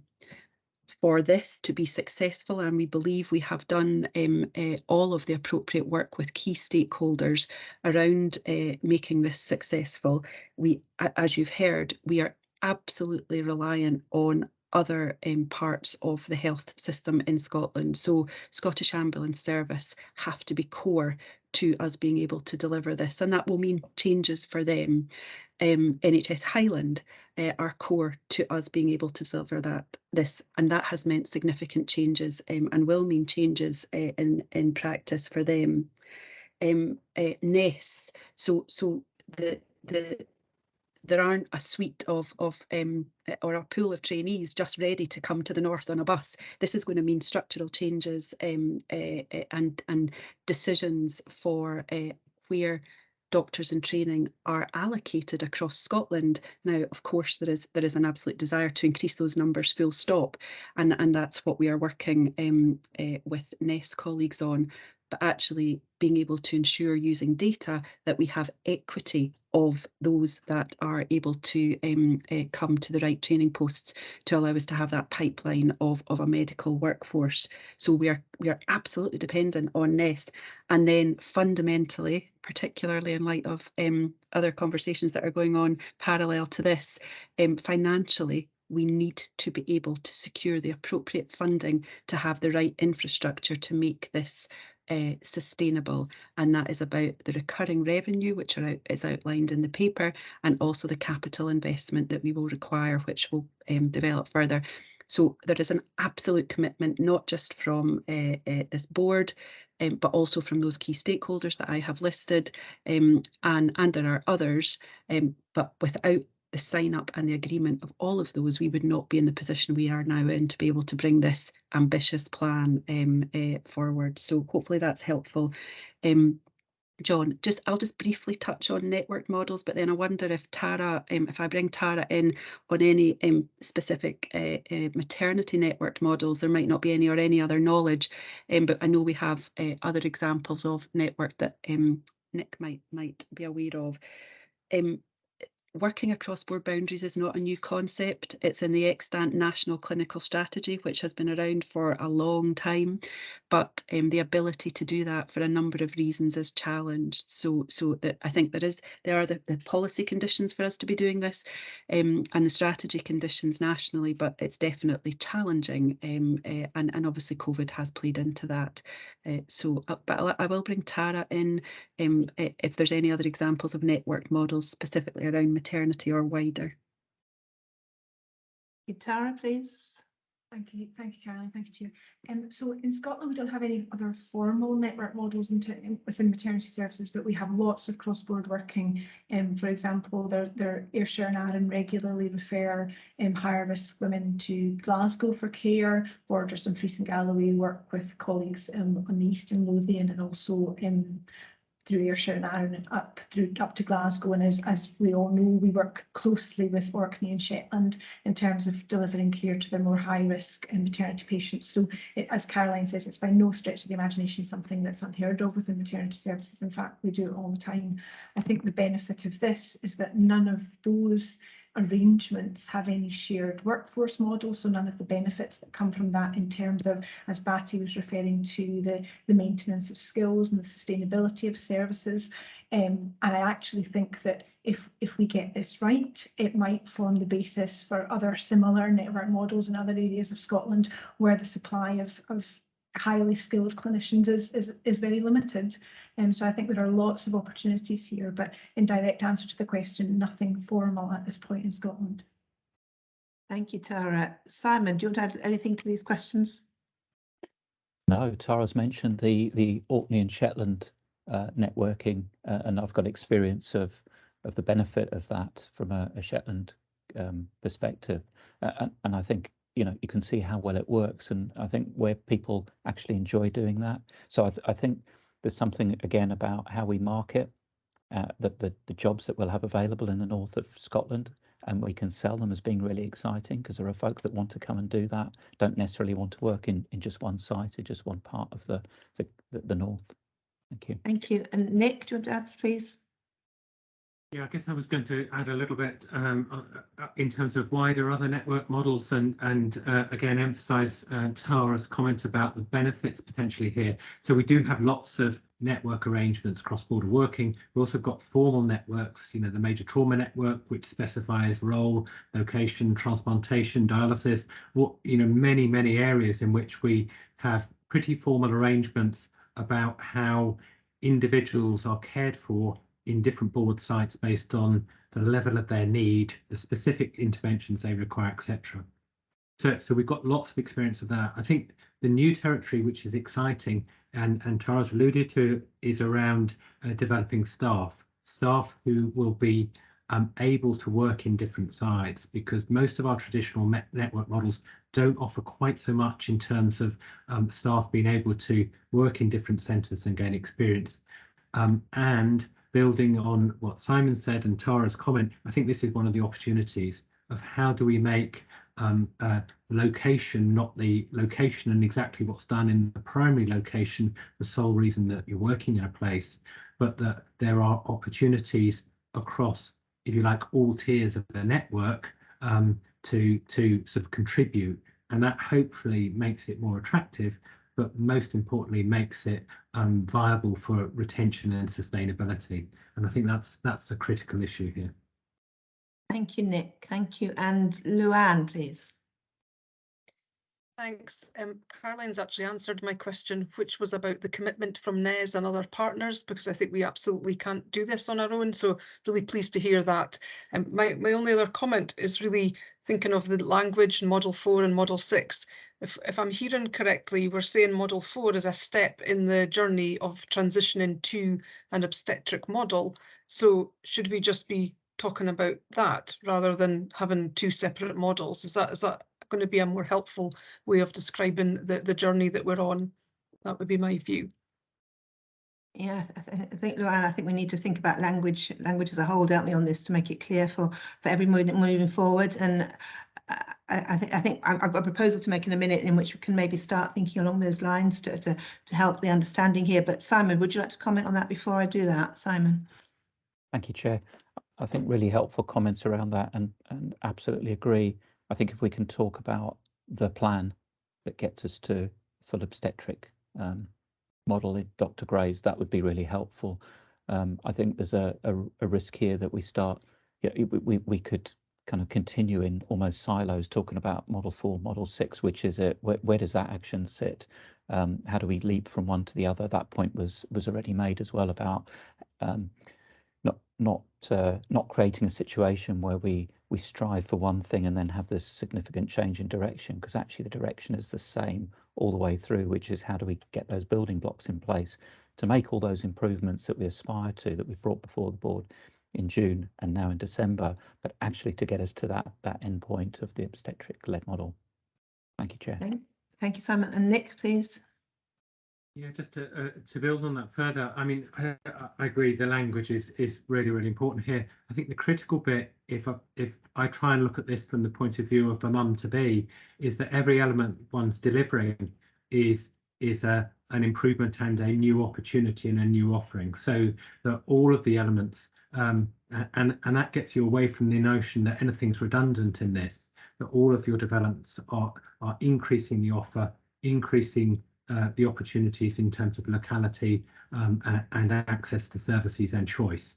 And so if we see it in that frame, that takes us away from a plan name, but also removes this concept that we are doing some things which are redundant, because they're all required and all positive. Thank you very much for that. Thank you, Nick. That's very helpful too. Adam, I'll turn to you to talk about the wider strategic issues before we move on to the recommendations here. Nick, Adam. Thanks, Alison. And lots of what I was going to say has been covered, so I'll do it very briefly just to try and tell a story. I think the bit that hasn't been mentioned at all yet is the recruitment. And, where we've stumbled many times before, it has been the recruitment of people to Dr. Gray's, particularly doctors, much more than midwives recruit very well in Dr. Gray's on the whole. So you'll have seen in the paper, we've got a different approach to recruitment. We're trying something new, which is exciting and hopefully will be productive in doing it, recruiting people. However, I guess the key bit for me is that we need to tie that to really the strategic intent of Dr. Gray's, and that's coming in front of you as a board in February. And there's probably just a couple of key things that I wanted to pick out for that. The wider strategic intent for Dr. Gray's is essential for the success of the maternity plan. To have a functioning obstetric-led service at Dr. Gray's, we need all sorts of other professions that are going to be there. So we particularly need anaesthetists, some work with neonates, maybe, as Christina said, that's still to be worked through exactly, the paediatrics. So it's dependent on many, many people coming together at the right time. The volume of work at Dr. Gray's probably isn't sufficient to maintain competency and all those things, as again has already been said. But critically as well, it's the subspecialty, and I'm talking probably about doctor model mainly, the subspecialization that intrigues and excites people, that has to be big enough. And that's the key to the network success. Now, that is absolutely not only for maternity and obstetric provision. That's also for the broader strategic intent. This network provision across Highland, Aberdeen Royal Infirmary and Dr. Gray's has to be super successful, so that people have their key work in Dr. Gray's, the people that we're going to recruit, but they absolutely have this relationship. And as Nick said very well, different to our patient networks, we need this network for staff where people work in a very, very, very, very different way. And that will be true for lots of specialties. And again, very encouragingly at the moment, there's been some really good progress with orthopedics and some work that's happening around the National Treatment Centre, and some discussions around how that will work, and some other specialties at early stages that we're working with Highland. If we have that network, then the ability to attract people alongside the plan that Stuart shared with us in the paper that the board is seeing, we might well see that momentum gathering that absolutely has been absent for the moment. So we shouldn't pretend that that's all good, because it isn't, unless we change this dynamic, and that's part of the plan that we're creating, both in the obstetric plan, but also in the broader strategic plan for Dr. Gray's. Both are essential for success in this. It's been mentioned lots of times, and I must have been on the same wavelength as Caroline, but I thought it was really important to just absolutely restate importance of the trainees. So the doctor model absolutely has to have the trainees there, or else it will not work on a 24/7 basis, and the ability to work out of hours. If we don't have out of hours, we don't have the service that we're seeking to get. So that is absolutely essential. Caroline spoke about SAS Highland and money. And I just wanted to say one more thing about the money. and really check people have seen the scale of money that's required to deliver this successfully. An additional £7 million a year, every single year, to go forward once we've got the model established. That is a huge amount of money and not something we can create from within NHS Grampian's resources. So commitment from government to that is essential for success. And I was keen that we actually said the sum out loud and that everyone understands that and acknowledges that. I know it's been said already, but I thought it was just worth saying again, because that's definitely a worry to me. It's a huge amount of money to make this successful, alongside the other things I said. Thanks very much, Chair. That was all I wanted to say. Thank you very much, Adam. Thank you. And I think that's everyone who's contributed now. So turning to the recommendations, and I would like to propose an additional recommendation to the ones in the paper as well, probably building on what people have said today. I think it was the first comment from Dennis about the plan gives a sense that something is really going to happen. And I think it's important that we bring that out in the recommendations as well. John talked about the importance of the commitment from the board as well. And I think, again, that's something we need to bring out clearly in the recommendations as well. And several people have talked about the language used and making the language something that's really accessible to everybody that sees this work as well. So I would given that kind of comment and that kind of thinking, I think it's really important that we respond to that in the recommendations. And I would propose an additional recommendation to the ones we have already that I think Sarah's going to be able to put up on the screen as well as I read it. Thank you. To endorse the timescales, it's gone. To endorse the timescales and milestones set out at Appendix 1 as key steps towards integrated maternity services for the north of Scotland on a networked basis with consultant-led maternity services at Dr. Gray's Hospital. And I think if we could add that recommendation to the ones in the paper as well, it would really give that sense of commitment as well and sense of what it is that this is all about as we move forward. So that would be to add to the 3 recommendations in the paper, which are to note progress of planning for and development of Model 6, to note that progress is dependent on confirmation of additional funding from the Scottish Government, and to review and provide suggested changes to the draft plan ahead of formal submission to the Scottish Government. Just leave that for reflection and any comment from anybody.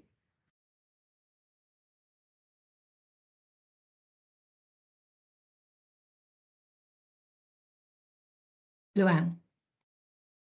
Yes, Alison, it's just that point about the importance of the commitment from other partners. I wonder if we should reflect that in our recommendations so that we're absolutely clear on that. We have in the second recommendation on the papers, note that progress is dependent on confirmation of additional funding from the Scottish Government. Did you mean adding something to that, or? Yes, that would just to add in, and the commitment from stakeholders outlined in the paper. Or maybe we can capture it in the minute if that's going to be overly complicating things. Okay, Sarah, can I turn to you for advice on that one? Was that better in the recommendation or in the minute? We can definitely cover that in the minute because I think it's been clearly articulated by Adam and Caroline and Simon, and it's in the slides as well, which will form part of the record of the meeting. So. Okay, and yeah, and probably it's covered as well in endorsing the timescales and milestones as well, and in the progress of planning for and development. Okay, Luann, are you happy with that? Yes, that's fine, thank you. Okay, that's given people a time for reflection as well on the additional recommendation as well. I can't see any other comments though. Can we agree the 3 recommendations in the paper and the additional one on the screen, please? Agreed. Yes. Agreed. Agreed. Thank you very much for that then. Thank you. And can I just reiterate the thanks to everyone who's been involved over a long period of time in getting to this stage with this work as well. And again, that commitment from everybody has shone through as well. So thank you very much for that as well. That brings us to the end of this special board meeting today. The only item remaining is the date of next meeting, which is Thursday, the 2nd of February 2023. So with that, can I, sorry, Sarah, I've missed something, Sarah. No, it's just to remind everybody that we've got the closed board meeting following immediately on, and I wondered if we could start that at 4:05. I was just going to come to the board meeting, but I wasn't going to suggest a 4:05. But yes, of course, we will start that one at 4:05 to give everyone a break from one to another. So it's a closed board meeting next for board members. Thank you. Can I just thank everybody for attending this meeting this afternoon, and thank you for everyone that's come along to observe the proceedings as well. Very much appreciate your interest in this. Thank you. And with that, goodbye. Thank you. Thanks, Alison. Thanks, everybody. Thank you. Thank you, Chair. Thanks, everyone.